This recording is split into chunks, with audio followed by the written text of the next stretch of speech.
I'd been living in the Philippines for almost a year when I had a pretty embarrassing realization. I wasn't really living much differently than I had back in America. I woke up in an air-conditioned apartment. If I needed to go somewhere, I opened my phone and booked a car. I bought most of my groceries from a big supermarket. A lot of the food in my kitchen was imported. And when I went out to eat, I usually picked somewhere with an English menu and air conditioning. Then one morning, I looked out my window and realized something. I'd been living in Iloilo for almost a year, and I still didn't even know the name of the woman who ran the little store less than 50 steps from my building. That bothered me more than I expected.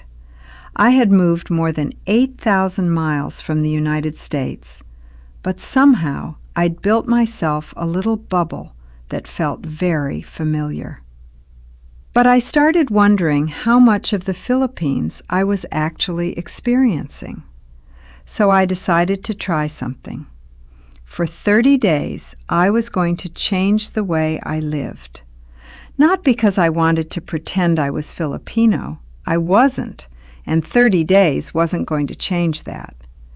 I just wanted to stop automatically choosing the easiest, most familiar option every single time. And I gave myself 5 rules. First, no grab unless I genuinely needed it. If I could reasonably get somewhere by jeepney, tricycle, or walking, that's what I would do. Second, I would buy most of my food from local markets, neighborhood stores, and smaller shops, instead of doing one giant supermarket run every week. Third, I would eat at places I normally walked past: carinderias, small family restaurants, food stalls. Fourth, I would learn enough everyday language to at least stop beginning every conversation in English. And fifth, I would track every peso I spent. That last rule ended up being much more interesting than I expected. Because by the end of the month, one part of my budget had dropped so much that I checked my notes twice because I thought I'd made a mistake. Another expense went in the exact opposite direction. And the thing I was most nervous about turned out to be surprisingly easy. But the thing that almost made me quit happened on day 4. Before I get to that, I need to start with day 1, because that's when I found out just how dependent I'd become on one little button on my phone.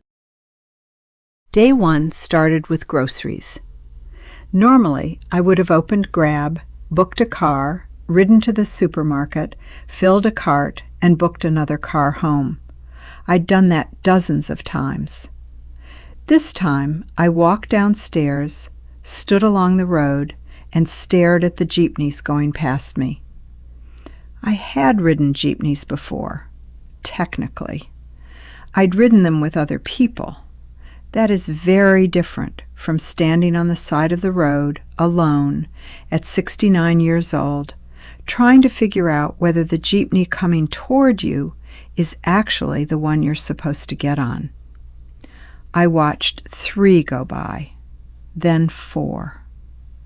At that point, I realized I probably looked ridiculous. Finally, I asked a security guard near my building which one I needed. He pointed toward the road and told me what sign to watch for.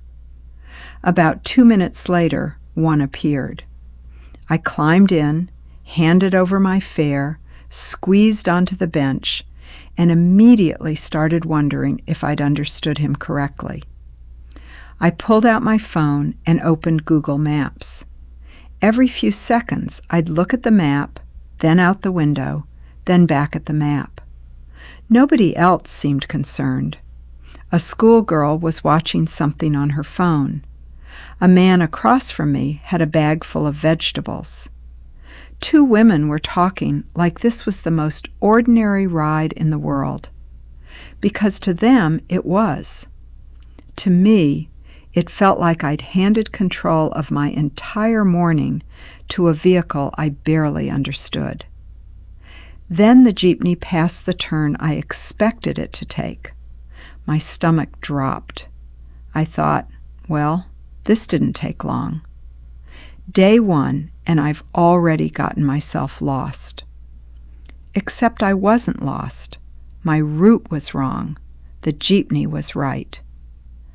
A little while later, I was standing only a short walk from the market I'd been trying to reach, and the ride had cost me a tiny fraction of what I normally paid for a car.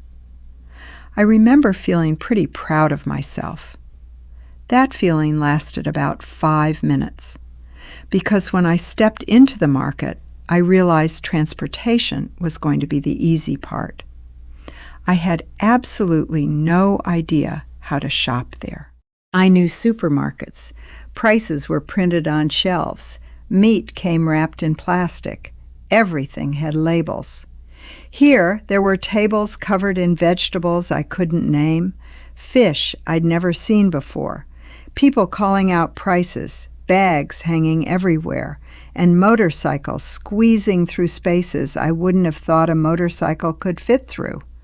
The place was busy, loud, and completely normal to everyone except me. Suddenly, I felt very obvious. An older American woman standing in the middle of a Philippine market with an empty, reusable bag, looking like she had no idea what she was doing, which was accurate. I walked past the same row of vegetables twice because I was too embarrassed to ask what half of it was. For a minute, I seriously considered giving up and going back to the supermarket. Then a woman behind one of the vegetable stalls looked at me and asked, "What are you looking for, ma'am?" I laughed and told her the truth. I don't really know. She laughed too, and instead of making me feel stupid, she started showing me things. She asked what I liked to cook. She explained which vegetables were good in soup, which ones could be fried, and which ones I probably wouldn't know what to do with. I bought more than I planned to because I didn't want to admit I had no idea how I was going to cook half of it. I ended up going back to that same woman several times during the month. Before the 30 days were over, I knew her name, and she knew mine. And something happened at that same stall during the 3rd week that completely changed what I thought this experiment was teaching me. Before I got anywhere near day 21, though, I had to make it through the 1st week. And day 4 was the day I almost decided this whole idea had been stupid. The next couple of days went better than I expected. On day 2, I walked to the little store near my building instead of going to the supermarket. It was one of those tiny neighborhood stores I'd passed probably hundreds of times. Bottled drinks in a cooler, eggs, coffee, instant noodles, soap, snacks hanging in little packets, things you might normally think were too small to matter. But for me, walking in there felt strangely uncomfortable. Mostly because I realized the woman working there knew exactly who I was. Of course she did. I'd been walking past her store for almost a year. She smiled and said, "Good morning, ma'am." And I remember thinking, she knows me, and I don't even know her name. So I asked. Her name was Lisa. I bought eggs, coffee, and a few other things. Before I left, we talked for a minute about where I was from and how long I'd been in Iloilo. But when I walked back upstairs, I kept thinking about it. For almost a year, I'd been getting into cars and passing people like Lisa every day without ever stopping. Day 3 was when I tried my first carinderia alone. I'd eaten Filipino food plenty of times, but I'd never ordered alone from a place where there really wasn't a menu. I stood in front of the dishes behind the glass, pointed at one, and asked what it was. I understood maybe half the answer, smiled, and said, "Okay, I'll try that." It cost a lot less than my usual lunch, and it was good. I started thinking maybe this challenge wasn't going to be as difficult as I'd imagined. Then day 4 happened. That morning, I needed to go across town. It wasn't somewhere I'd been many times, but I looked at the route and thought I could handle it. One jeepney, then another. Simple. At least that's what it looked like on my phone. The first ride went fine. I got off where I thought I was supposed to transfer and waited for the second jeepney. And waited. And waited. After about 20 minutes, I started wondering if I was standing in the wrong place. I asked someone nearby. He gave me directions. I walked down the road. Then I asked someone else. She pointed me back toward where I'd just come from. Now I had 2 different answers. It was getting hotter. I was sweating. My phone battery was dropping faster than I expected because I kept checking maps. And then it started raining. Not a little rain. Philippines rain. 1 minute the sky looked fine. The next minute, water was coming down so hard that I could barely see across the road. I squeezed under the edge of a storefront with several other people. My shoes were soaked. The bottom of my pants was wet. And I still had no idea which jeepney I needed. This was the moment I stopped thinking the challenge was fun. I remember standing there thinking, why am I doing this? I could afford a car. I had Grab on my phone. Nobody was forcing me to stand on the side of the road in the rain, trying to prove something. So I opened the app. I entered my destination. A driver was only a few minutes away. My finger was right over the button, and I almost pressed it. Then an older woman standing beside me asked where I was trying to go. I told her. She looked at me for a second and said, "You're on the wrong side." Of course I was. The jeepney I needed was going the opposite direction. She told me where to cross and which sign to look for. And when the rain slowed down, I thanked her and walked across the road. 10 minutes later, I was finally on the right jeepney. I wish I could say I felt proud of myself. I didn't. I was tired, wet, and irritated. But I also didn't press that Grab button.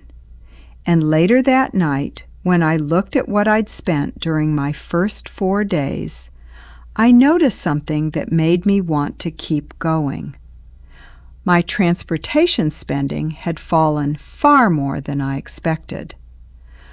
But over the next week, I discovered that saving money was going to create another problem. Because the cheaper I lived, the more tempted I became to spend money somewhere else. By the end of the first week, I had started getting comfortable with the routine. Not good at it, just comfortable enough that I wasn't overthinking every little thing. I knew which jeepney to take to the market. I knew where to buy eggs. I had found 2 carinderias I liked.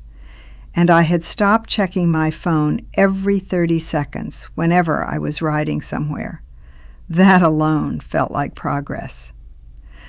But something unexpected started happening. Because I was spending less on transportation and food, I started giving myself excuses to spend money on other things. A coffee here, a pastry there, a little shopping trip because I was already near the mall. One afternoon, I bought a blouse I absolutely did not need. Another day, I stopped for dessert after lunch. And at first I didn't think much of it. Then I looked at my spending log. I was saving money on rides and meals, then spending part of it on little things I didn't need. I had assumed living more locally would automatically mean spending much less. But apparently, give me a cheap jeepney ride and I will find a way to reward myself for surviving it. So I added one unofficial rule: no rewarding myself for doing normal things. That sounds ridiculous, but I needed it. Around the same time, I started working on the language part of the experiment. I wasn't trying to become fluent in 30 days. That would have been impossible. I just wanted to stop making other people do all the work. So I started with a few basic things. Good morning. Thank you. How much? Things I could actually use every day. The first time I tried using them, I got nervous, which is funny because nobody cared. I was the one making it a big deal. I walked into Lisa's little store and tried saying good morning in the local language. She smiled immediately. Then she answered me with a whole sentence. I understood absolutely none of it. I just stood there smiling like I'd passed some kind of test. She could tell I was lost. She laughed, slowed down, and repeated herself. That happened a lot. I'd try a phrase, someone would answer much faster than I expected, and we'd both laugh. But it made talking to people easier because at least I was trying. By day 10, I noticed something else changing. People I used to walk past were starting to recognize me. The security guard near my building would ask where I was going. Lisa would tell me when she had fresh eggs. One of the women at the Carinderia already knew what dish I liked. And the vegetable vendor at the market stopped calling me ma'am every single time. She started calling me by my name. It was a small thing, but after nearly a year of being mostly anonymous, it felt good to have people recognize me. Then came day 12, and that was the day I made what was probably my dumbest decision of the whole experiment. I decided I was ready to go to the market without making a list. I thought I knew what I was doing now. I thought I could just look around, buy whatever seemed good, and figure out meals later. I found out pretty quickly that I wasn't ready for that. I came home with vegetables I couldn't identify, 3 different kinds of fruit, more rice than I needed, and a piece of fish I had no idea how to cook. I stood in my kitchen looking at everything spread across the counter and thought, okay, now what? Normally, this was when I would have opened a food delivery app, but I had made it nearly 2 weeks. I didn't want to give up over a fish. So I did something I never would have done a month earlier. I went back downstairs and asked Lisa what I should do with it. She looked at the bag, laughed, and told me I had bought the wrong thing for what I was trying to make. Great. Then she told me how she would cook it. She even wrote down a few ingredients I needed. That night I made the meal. It wasn't pretty. I'm not going to pretend it was. But it tasted better than I expected. A few days later, I finally added up what I'd spent during the first 2 weeks. And I noticed something I hadn't expected. The pattern was pretty clear. Transportation was clearly down. Food was down too, but not nearly as much as I expected. The reason was pretty simple. I kept buying things at the market just because they looked cheap. Cheap doesn't help much if you buy twice as much. So by the third week, I started making a list, buying smaller amounts, and planning meals before I went. I stopped rushing. Before the challenge, errands were something I tried to finish as quickly as possible. Now, a simple errand might take twice as long. And strangely, I didn't mind as much as I thought I would. I would walk to Lisa's store and stay for a few minutes talking. I'd stop at the market and chat with the same vendors. Sometimes I'd sit at a small restaurant after lunch instead of immediately leaving. I started noticing things I'd passed by for months. A little bakery hidden behind a pharmacy. A man selling coconuts from a cart every afternoon. Kids playing basketball on a court I hadn't even realized was there. My neighborhood started feeling smaller. Not physically, it just felt more familiar. Then day 21 came, and that was the day something happened at the vegetable stall. I walked into the market like I had many times by then. The woman at the stall saw me coming and waved. By that point, I knew her name was Marites. She knew which vegetables I usually bought. She knew I didn't like anything too spicy. And she knew I still needed help figuring out what half the things on her table were. I was improving, but not that much. That morning, I noticed she had set a small bag aside. Before I even asked for anything, she handed it to me. Inside were a few vegetables I'd bought the week before. I asked how much. She shook her head. "No, ma'am, for you." I tried to pay her anyway. She wouldn't take it. And then she said something simple. "You always come back." I don't know why that little bag got to me, but it did. For almost a year, I'd paid rent here, bought groceries here, and eaten all over the city. But I didn't really have many places where anyone would have noticed if I didn't come back. Now I did. I'd been keeping track of pesos all month, but by day 21, that wasn't the part I cared about most. People were starting to know me. I still had one problem, though. By the final week, I was starting to treat the challenge like a test I wasn't allowed to fail. By day 26, I had gotten so used to avoiding grab that I was taking the rule a little too seriously. That afternoon, I came out of the market carrying 2 heavy bags, and I still had another place I needed to go across town. I checked the route on my phone. 2 jeepneys, 1 transfer, probably another hour. And I still stood there thinking, you've made it 26 days. Just do it. Then I looked at the bags in my hands and thought, what exactly am I proving? I could afford the ride. I was tired.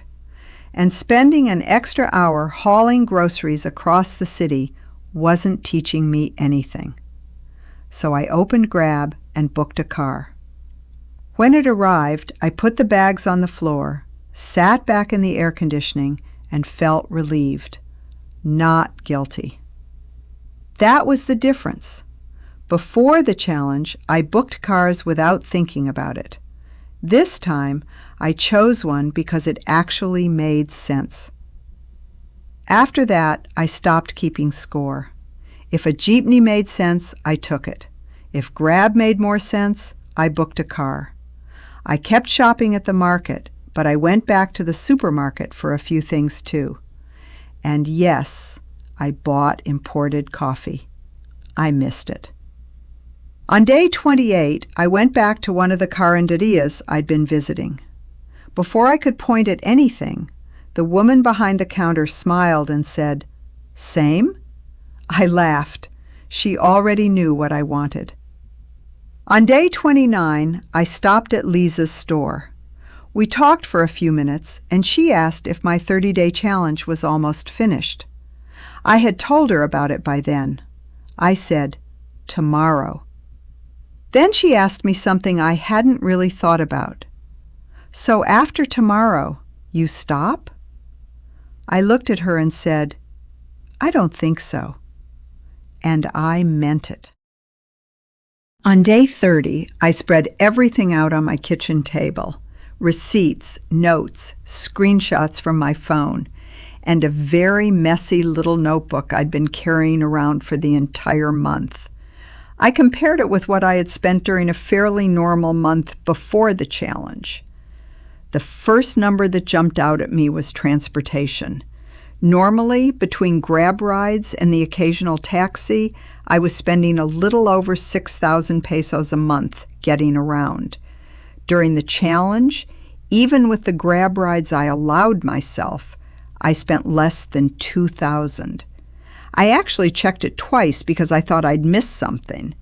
That was more than 4,000 pesos saved just by changing how I moved around the city. Food was different. I expected a huge drop. It wasn't huge. My groceries and meals went down by roughly 3,500 pesos. Still good, but not nearly as dramatic as transportation. And then I found the category that had gone the wrong direction. Snacks, coffee, and little things I didn't need. That went up. Not by a fortune, but enough that I noticed it. Apparently, when I saved 200 pesos on transportation, part of my brain decided I deserved a 150 peso coffee for being so responsible. Once I stopped doing that, my spending improved. By the end of the 30 days, I had spent roughly 7,000 pesos less than I normally would, around $120, give or take, depending on the exchange rate. Before I started, I thought that 7,000 peso number would be the whole point. It wasn't. I had a store where somebody knew my name, a market stall I kept going back to, a place for lunch where they already knew what I liked. I still used Grab when it made sense. I still went to the supermarket, and I definitely wasn't giving up my air conditioner. 30 days hadn't turned me into a different person. I had just stopped doing everything the familiar way automatically. A few days after the challenge officially ended, I needed groceries again. I picked up my phone. For a second, my thumb hovered over the Grab app. Then I looked outside. The weather was good. I wasn't in a hurry, so I put my phone back in my bag and walked toward the road. A jeepney came around the corner. This time, I didn't stand there wondering whether it was the right one. I already knew. Somewhere along the ride, I noticed I hadn't even thought about the challenge. I was just going to buy groceries. For almost a year, I'd been living in the Philippines. It took 30 days for this little part of Iloilo to finally feel like my neighborhood.